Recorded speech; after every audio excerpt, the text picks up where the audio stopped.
สัมมาสัมพุทธัสสะนะโมตัสสะภะคะวะความคิดฮอดคิดถึงโดยเฉพาะผู้จากโลกนี้ไปแล้วเฮานั้นผู้ยังมีชีวิตอยู่นั้นแสดงออกซึ่งความกตัญญูและกตเวทีเพื่อให้เขาได้รับรู้และเข้าใจว่าโลกหน่วยนี้มีแต่เกิดมีแต่แก่มีแต่เจ็บมีแต่ตายหรือว่าง่ายๆคือบ่เที่ยงบ่แท้บ่ทนโดยเฉพาะครอบครัวท่านผู้คงหรือท่านปริญญาเอกผู้คงเสวิไลนั้นเป็นครอบครัวที่พนักงานขั้นสูงที่ได้ปฏิบัติหน้าที่ของเพิ่นอยู่สม่ำเสมอแต่ถึงอย่างใดก็ดีคู่ที่ฮักของเพิ่นนั้นจากไปแล้วแต่ถึงอย่างใดก็ดีเฮานั้นให้เข้าใจว่าสัจธรรมของมนุษย์นี้บ่มีแท้งแท้แน่นอนมีแต่เกิดมีแต่แก่และสุดท้ายก็แตกสลายโดยเฉพาะความฮักความแพงความคิดฮอดคิดถึงคู่ชีวิตนั้นบูฮานเพิ่นว่าคู่สร้างคู่สมคู่หังคู่มีคู่พาให้ชีวิตของเฮาเจริญรุ่งเรืองถ้าว่าครอบครัวใดหรือหญิงชายท่านใดมีคู่ที่ดีจับมือของเฮานั้นดำเนินชีวิตของเฮานั้นไปถึงฝั่งถึงฝาได้คู่ชีวิตของผัวของเมียนั้นเพิ่นเปรียบเหมือนเหือและพายสีพายและเหือโดยเฉพาะสีพายคือผัวเหือคือเมียประคับประคองกันไปจนถึงฝั่งนั่นถึงฝั่งนี้แต่ถึงอย่างไรก็ดีถ้าสีพายดีเหือหัวกระจักไปถึงฝั่งยากหรือว่าเหือดีสีพายบ่ดีจะไปถึงฝั่งยากแต่ถึงโดยเฉพาะสามีภรรยาคู่ใดก็ดีที่มีคำว่าจาภาษาอ่อนน้อมถ่อมตัวว่านำคุณให้เอาไว้ข้างในนำใสเอาไว้ข้างนอกคือสุภาษิตโบราณว่าผัวมีนี่กูมึงอย่าได้ว่าให้เจ้าเอื้อนคอยและเจ้าพ้องเศร้าซัวสิว่าหรือว่าง่ายๆและปฏิบัติดีต่อกันนั้นเฮานั้นเคารพนับถือถึงว่าเฮาจากพ่อจากแม่หรือออกเคือนออกศาลก็ดีสิ่งที่เฮาอยู่นำกันตลอดไปนั้นให้เขาอกเข้าใจหรือปฏิบัติดีต่อกัน2ผัวเมียใดก็ตามบอกคิดนอกใจหรือว่าง่ายๆคือว่ามีผัวเดียวเมียเดียวหรือหักแพงซึ่งกันและกันถึงว่าเฮาจากไปก็ดีหรือว่าถึงจะมีเวียกงานภาระหน้าที่อยู่ต่างแขวงต่างบ้านต่างเมืองก็ดียังคิดฮอดสามีภรรยาของเฮาอยู่เฮือนว่าสามีภรรยาของเฮาอยู่เฮือนยังคอยท่าผู้ที่จริงอกจริงใจหรือว่าคอยท่าทรัพย์สมบัติที่สามีภรรยาไปหาขอให้เฮาท่านทั้งหลายนั้นได้เข้าใจว่าสามีภรรยาทุกคนหรือว่าสิทธิมนุษย์ทุกคนในโลกนี้อันเข้าใจว่าขอความเคารพนับถือซึ่งกันและกันคือว่าบ่นอกใจนอกกายนอกใจซึ่งกันและกัน3สามีภรรยาคู่ใดที่หาทรัพย์สมบัตินั่นแหละแบ่งกินแบ่งทานหรือแบ่งเฮ็ดแบ่งหาเพื่อแบ่งทั้งฝ่ายซ้ายฝ่ายยิ่งก็ดีโดยฝ่ายซ้ายก็มีญาติพี่น้องหลายฝ่ายยิ่งกับพี่ญาติพี่น้องหลายขอให้สามีภรรยาคู่นั้นได้เข้าใจว่าพี่น้องต่างฝ่ายต่างบ้านต่างเมืองขอให้เฮาเข้าใจเขาเอื้อนว่าผัวเมียนี่ตีกันให้แตกหรือตีหัวให้แตกหรือว่าเข้าใจให้เขายกเข้าใจว่าเฮาความรู้สึกนึกคิดของพี่น้องต่างฝ่ายต่างคนก็ดีขอให้เข้าใจซึ่งกันและกัน4สามีภรรยาคู่ใดก็ดีเมื่อได้ทรัพย์สมบัติมาแล้วหาวันสำคัญมอบบุญมรดกให้แก่กันหรือกันหรือว่าง่ายๆคือมอบความเป็นใหญ่ให้ผู้อยู่เฮือนโดยเฉพาะภรรยาเฮานั้นเพิ่นว่าอยู่ทางนอกเฮาเป็นใหญ่เข้ามาในเฮือนเฮาต้องเป็นลูกน้องหรือว่าง่ายๆคืออยู่ในเฮือนนั้นมอบให้เขาเป็นใหญ่มีหยังก็ดีคอยฟังคอยจ่าซึ่งกันและกันไม่คำกล้วยคำไม่ซื่อว่าเฮานั้นจะวุฒิจำเริญรุ่งเรืองและสุดท้ายแล้ว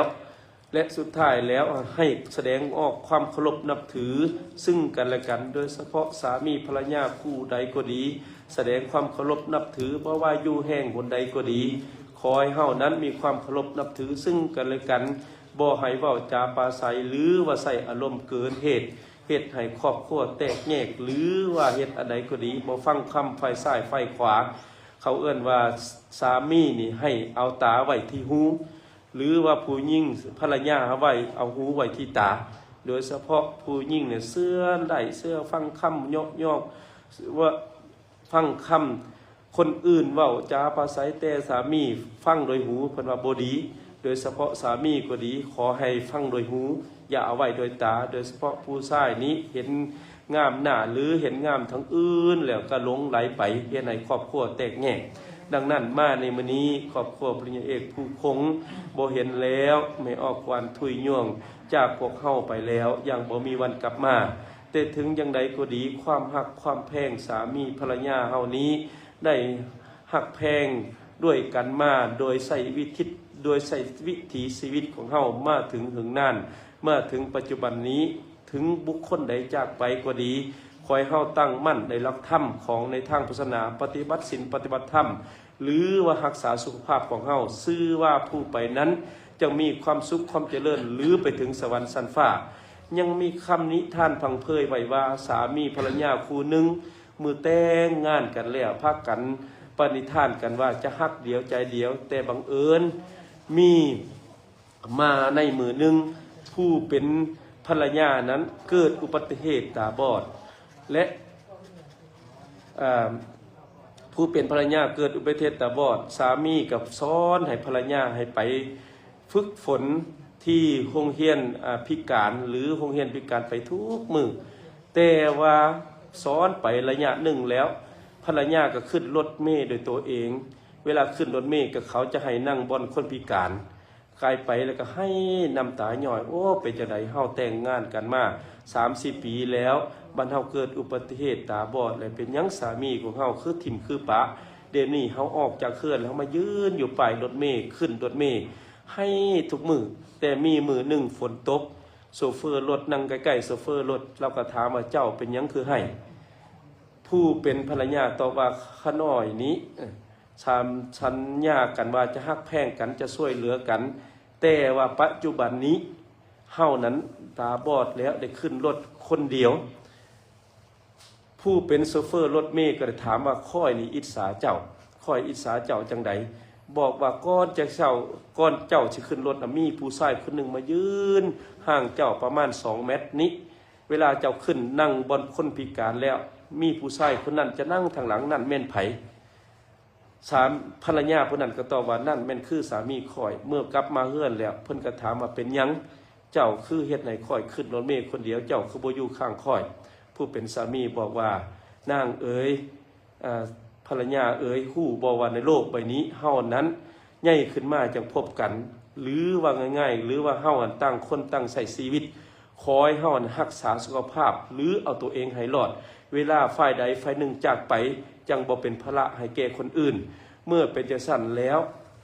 สามีก็บอกว่าฮู้จักบ่ว่าค่อยนี่ฮักเจ้าอยู่เสมอฮักทุกเวลาแต่อยากให้เฮานี้ฝึกฝนช่วยตัวเองหรือฝึกฝนให้พึกใจให้ตัวเองเป็นที่พึ่ง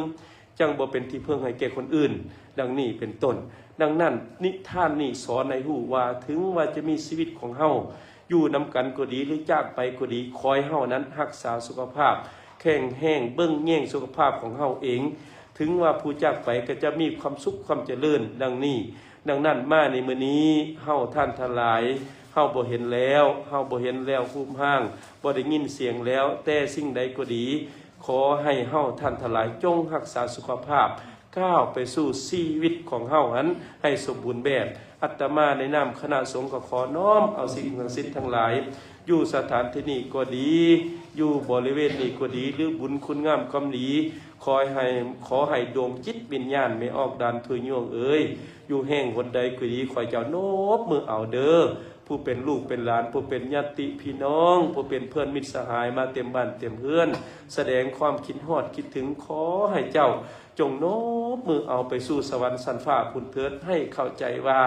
โลกหน่วยนี้มีแต่เกิดมีแต่แก่มีเจ็บมีตายทุกคนที่เกิดในโลกนี้ก็เป็นดังเดียวคือเจ้านั่นแหละขอให้เจ้าโน้มมือเอาและขอให้เจ้าอวยพรใส่บริพรทิพย์10 ประการมาถึงผู้เป็นลูกเป็นหลานผู้เป็นญาติพี่น้องผู้เป็นอดีตสามีขอให้เจ้าขอมีความสุขกายสบายใจพระเจ้าเคาะเย็นเว้นให้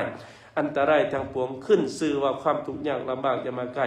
แต่นี่ก็ไปคอยสุขกายสบายใจมันยืนทุกท่านทุกคนดังพุทธาประสิทธิยกไว้ในมงคลนั้นว่า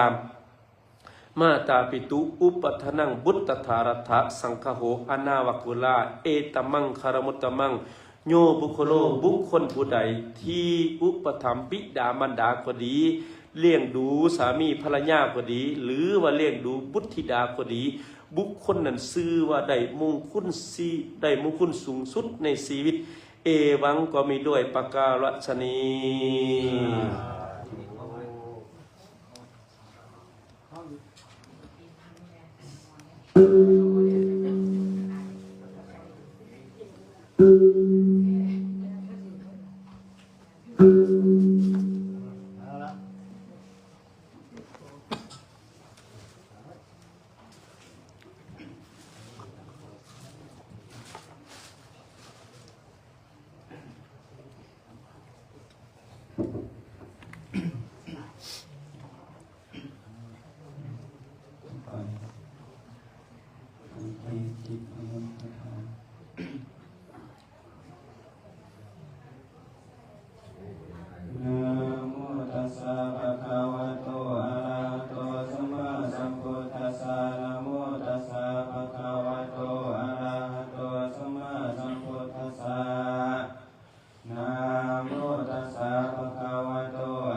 ก็อย่าได้เสียไปหมดไปแก่ทานเถิ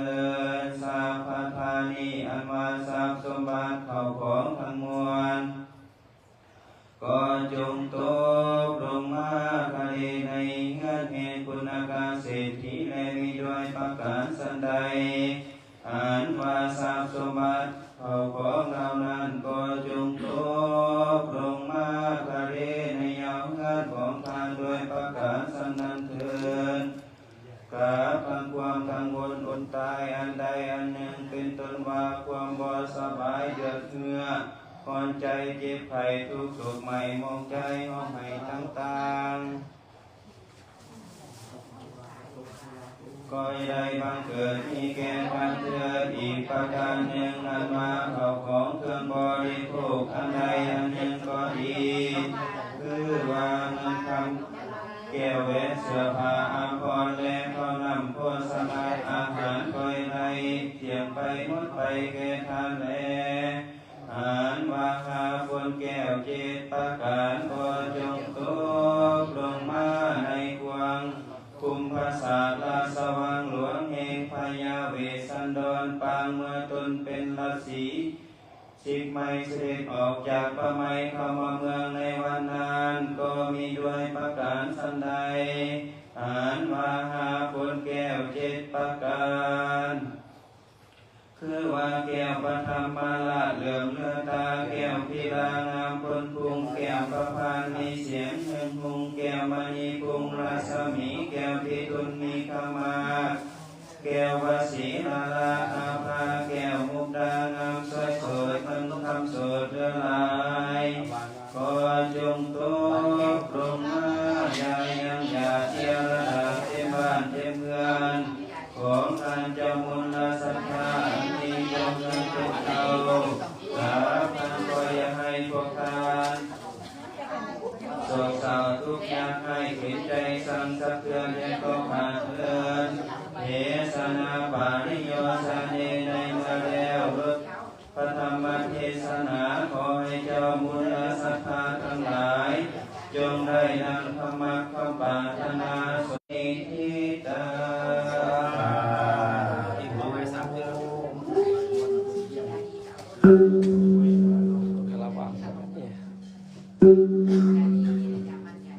อันนี้เนาะแต่พอเมน้อยหนึ่งเพราะว่าเทศที่พอมุ่นคาถานี่พอสิบวันถูกบาทเป็นละโต๊ะลงมาแต่พ่อแม่สิบฟังเทศเลยจะไปเอาโซ่กันยาเอาเงินกันเลยครับบัดถามว่าท่านอาจารย์โตสาธุพุทธเจ้าธรรมัญเจ้าสังฆัญเจ้าบ่าวตาสาสัญญามังจักกัจจังบุคสาอาลัตนังกโรมาสาธุพรเดยะถาวาริวหาปุราปาริปุรินติสังขารังเอวเมวะอิโตทินังเปตนังอุปกัมปติอิชิตังปะทิตังตุมหังคิปะเมวะสมินสันตุสัพเพปุรินตุสังขปาจันโทปันนารโสยะธามณิโชติลาโสยะธาทิโยมิวันสันตุสัพพะโลกวินาสันตุมาเตภวันวันตรายโยสุขิติขายุโกภวะอภิวัตนาสิริสนิจังโอทาปัจจานิโนจัตตารโอธรรมวัฏันติอายุวันโนสุขังภาลังญาตินำเด้ออัตถสิเมอักขสิเมยติสิตาสัพพะจังเนเปตานังกามินังกัสสะปุเพกัตตมนุสสาลังนาหิตุนัมโสโกวัญญาวัญญาปริเทวนานาสัมเปตานามัทายาเอวันติสันติยัตโยอายัญจักโกตักขินาสังฆามิสุปาริติตาธิกาลตังหิตายาสัทธนะโสอุปกัปปติโสยติธัมโมจะอายังนิทัสสิโตเปทานังอุสัจจปตาอุลาลาภาลัจจติคุณามานุปาทิยันตุเมหิปุญญังปัสสุตังอนาปตันติอิติปิ ะตังสัมมาสัมพุทโธวิสัชรณะสัมปันโนสุขโตโลกวิทูอนุตตโลปุริสาคัมมัสสะ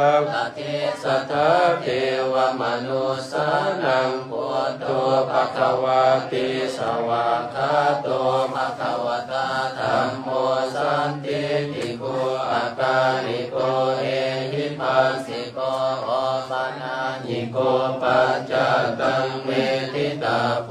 วิญโยหิติสุปฏิปันโนภะคะวะโตสาวกสังโฆโอสุปฏิปันโนภะคะวะโตสาวกสังโฆญาญาปฏิปันโนภะคะวะโตสาวกสังโฆสามีจิปฏิปันโนภะคะวะโตสาวกสังโฆญาติทังจัตตาริปุริสายุคานิอัตถาปุริสาบุคลาเอสาภะคะวะโตสาวกสังโฆอาหุนายโยปาหุนายโยทาคินายโยอันสริกาลนิโยตันตะโพตังภาวากิจักขมัสสนิวสุตาโรนันตังเมตตังภูเสกาวิทินาสิตาวามุนินโทตันเตสะสะภวันตุเตสยมังคลานิอุกิตาคาธรรมติหัตถาสุทธานุนันตังทาวันติโยสนปทังปุริมาตวันตังอิติปิสังคตมโนสิตาวามุนินโทตันเตสะสะภวันตุเตสยมังคลานิกันตวันอาคาธามุตุรังอิวะกังปิปิยาจินจายโตทวตนังสนกายมาเสสันเตนะโสมาวิทินาสิตาวามุนินโทตันเตสะสะภวันตุเตสยมังคลานิสัจจังวิหายมติสัจจตวาทะเกตุมวาทะ